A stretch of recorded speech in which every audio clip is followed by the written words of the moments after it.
going on? Um, I wanted to show a quick video on um, how I lowered the rear cradle and the transmission out of a C6 Corvette with one person on jack stands. So you're going to need wheel dollies. You're going to need 6-ton jack stands. You're also going to need 2 3-ton jacks, a cross beam jack for when you lower the cradle. I'll show you that later in the video. And you also use a low lift transmission jack from Harbor Freight. You have to invest in some tools to do this if you're gonna do this yourself. Now I'm gonna tell you right now, this shit ain't easy. What they said is true. This shit is not for the weak. If you do have a lift, or if you want to spend the money, have somebody else do it. Please do. Me, because like the average cost to do all the work. My engine's out. My engine's at the machine shop getting rebuilt.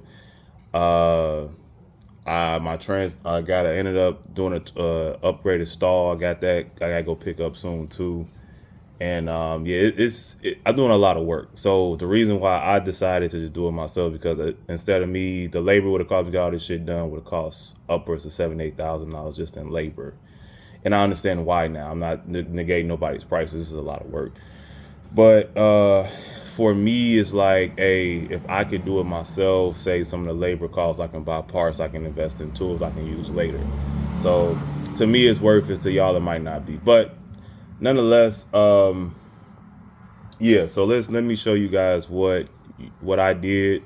Cradle, transmission, diff on the C6 with just me on jack stands, as you see, jack stands and everything. You can also see the torque tube is removed. Torque tube's right there. I'm in the process of getting it rebuilt. So it's videos on manual transmissions, but there are a few differences. I used a lot of videos and combined some stuff I read on the forums with stuff I seen on the forum, and also on YouTube. But it ain't many videos on how to do it if you have a automatic transmission. So what you're gonna need is 3 jacks. You're gonna need one of them Harbor Freight cross beams. I got 2 3-ton jacks, and then I also have I had a low lift transmission. So you're gonna have to spend some money on some. It's imperative to spend money on the right tools. You need wheel dollies. You need 6-ton jack stands. You want to get the car at least. So as you can see, here's the trans here. Oh, sorry. Cradle's out. Cradle's dropped. For everybody saying don't disconnect the brake lines, I disagree. You disconnect the brake line right here. Let me see if I can get my flash on. Hold on, flash. You disconnect the brake lines right here. From that, I got a cap over it. It's still leak brake fluid all out of here. I'm gonna have to do the whole. And I understand what they're saying. They don't want to mess with bleeding the brake system, but it's probably been about I'm gonna say at least 4 years. So I've been riding on this brake fluid. So, and I need new brakes anyway. So I just figured, fuck it, why not just do it? So disconnect the brake line from there. That's the only brake line you need to replace. Disconnect. You disconnect this one right there, because on the C6s it runs under the diff. There's only 2 ways to really do that. Is either you disconnect the brake line or you remove the diff. I wasn't messing with removing the diff. I just wanted to drop it as one piece because I want to put it back up in one piece. So you see my cross beam is supporting the rear cradle. Where this wheel dolly is, I had a transmission jack here. So, and you can do this either way. I did transmission jack here, cross beam here, and then where the torque tube was at, I had another 3-ton jack stand up there when the torque tube was in. So in tandem, you're gonna have to lower one. You're gonna have to lower in spurts. You lower the rear, you lower the torque tube, you lower the transmission. You lower the rear, you lower the torque tube, you lower the transmission. Now, it was a bit of a pain in the ass to get. The bolts wasn't hard to get out, but it is when you get under here, it's kind of in a tight spot. Some of them are in tight spots, so you're going to have to get you some flexible 13mm sockets. The hardest part for me was disconnecting the dial pins from the torque tube. That was a bitch.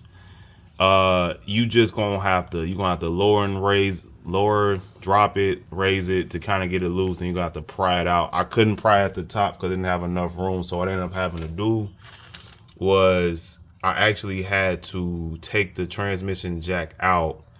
Had to raise it up, take the transmission jack out, lower the transmission as far as I could so I can get under there to pry that out. And once I did that, it came out, dose that shit with some penetrating oil.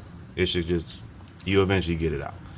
I'm not gonna say by any means it's easy. This is not easy. It's challenging. It's very challenging, but it can be done. So that's pretty much some tips I can give you. I definitely say remove that brake line. Just be prepared to have them. I know I'm gonna have to deal with it. You're gonna be prepared to rebleed the system when it's time. So when I'm done, it's going to be worth it. But man, if I had the money I would pay somebody to do this shit. I ain't even gonna lie to you. I love taking on challenges, but this was one of the hardest challenges I've done. All right, as y'all can see, sorry, it's getting tight. I got the torque converter bolts out. They were a pain in the ass to get to because I have the engine out right now. So what you have to do, because there's no tension on here, when you try to, it's gonna spin when you move it. So you're gonna have to brace, first of all, shave this down to flat because it will strip them damn flat ass torque converter bolts. So you put it on the bolt, you're going to probably brace it up against the side of the torque tube cover. Oh, use you one of those first. Get you a torch, heat them both so get that Loctite off. Then you're gonna have to put this on here. Unless you got a strong enough impact. My impact was not strong enough to do it. So you got to put that on there, brace it up against here, and you're gonna have to turn it and it'll come out.